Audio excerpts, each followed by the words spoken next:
নমস্কার সবাইকে, আমি শীতু চলে এসেছি একটা নতুন দিন আর নতুন লুক তোমাদের সাথে শেয়ার করবো বলে। খুবই সিম্পল একটা লুক। তোমরাও চলে আসো আমার এই লুকটা দেখার জন্য। আর রেডি হয়ে কোথায় গিয়েছিলাম পুরো ভিডিওটা লাস্ট পর্যন্ত দেখলে কিন্তু বুঝতে পারবে। আজকে আমার পড়ানো ছিল, তো লাস্ট মুহূর্তে এসে আমার এই পড়ানোটা ক্যান্সেল হয়। দেন আমি রেডি হয়ে নিই, বিকজ আমার আজকে একটু ফুচকা খেতে যাওয়ার ইচ্ছা করছিল। তো এটা একটা ছোট্ট একটা ডেট বলতেই পারো আমার বরের সাথে। আমার ফুচকা বা আইসক্রিম যখনই কিছু খেতে ইচ্ছা করে, টুক করে আমি আমার বরের সাথে বেরিয়ে যাই। আমার গ্যাস্ট্রিকের প্রবলেমের জন্য আমি বাইরে ঘন ঘন খুব একটা খাই না, বাট মাঝে আমার এই প্রবলেমটা ফেস করতে হয়েছে। খুব বাইরে খাওয়ার কারণে হেলথের অনেক প্রবলেম দেখা দিয়েছে, তো আমি সেটাকে আবার কন্ট্রোল করার চেষ্টা করেছি অনেক কষ্টে। তো ফার্স্টেই আমি একটা মিস্ট ইউজ করে নিয়েছিলাম আমার ফেসে, দেন ময়শ্চারাইজার ইউজ করেছিলাম পন্সের। আমি তো প্রোডাক্টগুলো তোমাদেরকে শো করে দিয়েছিলাম। তো তারপর আমার ডার্ক সার্কেলের জন্য আমি একটু অরেঞ্জ কনসিলার দিয়ে কারেক্টিং করে নেওয়ার পর ওই ডার্ক কালারটা দিয়ে হালকা আমার ফেসে ওটাই জাস্ট আমি অ্যাপ্লাই করেছি, কোনো ফাউন্ডেশন কোনো টিন্ট আর কিচ্ছু অ্যাপ্লাই। তো আমার ব্লাশার আর লিপস্টিক ইউজ করতে তো সব থেকে ভালো লাগে। যারা এতদিন আমার ভিডিও দেখেছো তারা অবশ্যই অলরেডি জেনে গেছো যে আমি ব্লাশার ভীষণ ভালোবাসি, আর তার সাথে লিপস্টিক, এই দুটো ছাড়া আমার লুক ইনকমপ্লিট লাগে, আর কিছু করি আর না করি। আর এই ইয়াররিংসটা তোমরা কি চিনতে পারছো? এটা হচ্ছে আমার বার্থডে গিফটে যেটা আমি পেয়েছিলাম, এটা সেই ইয়াররিংটাই। আর তোমরা হয়তো ভাববে যে আমি সবসময় আমার বরের সাথেই কেন ঘুরতে যাই, আমার কি কোনো বন্ধু বান্ধব নেই? জানো তো, বন্ধু বান্ধব যত কম থাকবে জীবনে তত শান্তি, তত ঝামেলা থেকে অনেকটা আমরা রেহাই পাবো।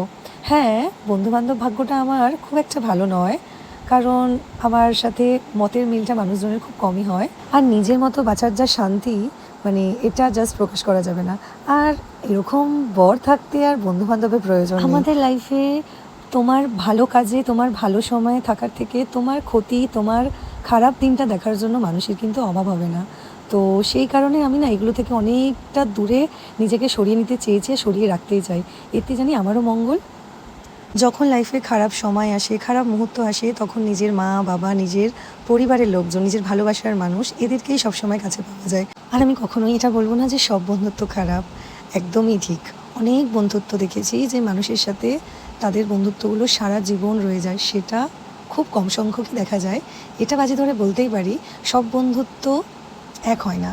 কিছু বন্ধুত্ব মানুষের সাথে রক্তের সম্পর্ক না থাকলেও সারা জীবন থেকে যায়, বাট কিছু বন্ধুত্ব আসে কিছু দিন, কিছু বছর, কিছু মাস, কিছু সময়ের জন্য। বন্ধুত্বটাকে বন্ধুত্বের মতোই রাখা উচিত। নিজের সাহারার জন্য, নিজের অসময়ে শুধু তাকে ব্যবহার করার জন্য, আমি যখন তখন তাকে কাছে পাবো সেই দায়িত্বটা রাখার জন্য এরকম বন্ধুত্ব না থাকাই ভালো। কথায় যদি আমার কাছে বন্ধুত্ব মানে যেই মানুষগুলো আগে আসে সেটা হচ্ছে আমার মা আর আমার বর, কারণ আমি জানি এরা আমার হাত কখনো ছাড়বে না। সেরকমই দুটো মানুষ, দুটো বন্ধু আছে যাদের সাথে আমার অনেক বছরের সম্পর্ক। তারা সত্যিকারের আমার প্রিয় বান্ধবী।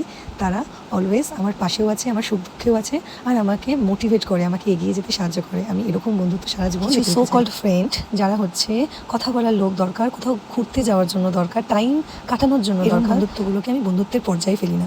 এরা অ্যাকচুয়ালি আমাদের জীবনে আপাতত এদেরকে দূরে রাখাই উচিত। যাই হোক, অনেক জ্ঞান দিয়ে দিয়েছি। তো ফুচকা আলটিমেট আমার খাওয়া হয়নি, তো লাস্টে আমি মোমো খেয়ে, আইসক্রিম খেয়ে বাড়ি এসেছি। আর কতবার বলবো, এরকম ভিডিও দেখার জন্য তো আমার পেজটাকে ফলো করতে হবে, আর ইউটিউবের চ্যানেলটা শীতু বিনু, যা সাবস্ক্রাইব করে দিয়ে আসো।